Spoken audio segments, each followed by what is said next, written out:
Good morning, everyone, to another episode here, Doctors of Podiatry. This is a continuation of the original video that was given the name A Shoe Caused This. So the last time the patient was here, the ulceration, the defect, the sore was smaller. Today it is actually larger. At least about a centimeter and maybe a little bit more larger. The problem with this defect, it's actually twofold. The patient has grown a certain bacteria that we're going to go ahead and treat. She was on previous antibiotics, but after getting the cultures back, the results, now we're going to go ahead and change the antibiotics that will be able to take care of what we call colonization. There's obviously also overlying subsequent infection as well. As everyone can see here on the side, there's drainage, there's active drainage. The problem with this ulcer is the location. So every time, and I'm gonna go ahead and really get really close so you guys can see how close these tendons are, right, to the tissue. Con mucho cuidadito, súbeme el pie. No, bájalo, sí. Look, see if everyone can see how close. You see how the tendons are like right there. Hazlo de vuelta. Okay. So, our concern is obviously that the tissue that's there will disappear and then the tendons will be exposed. So we have to act swiftly. This is the patient that I also presented that had a huge, large defect here.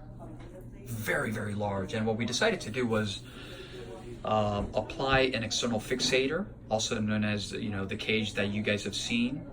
And the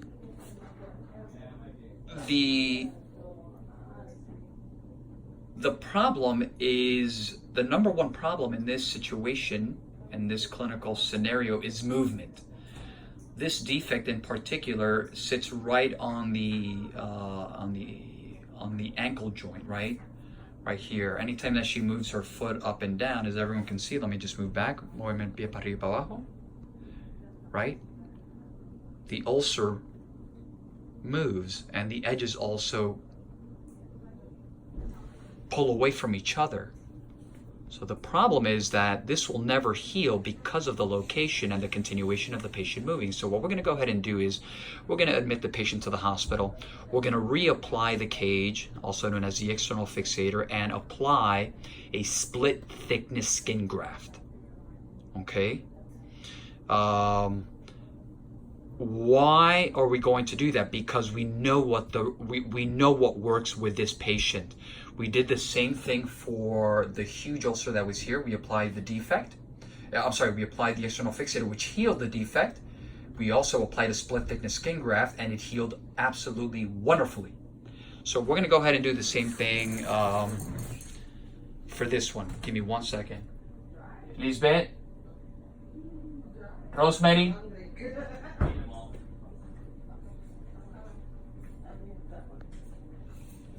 I want to show you guys also something else.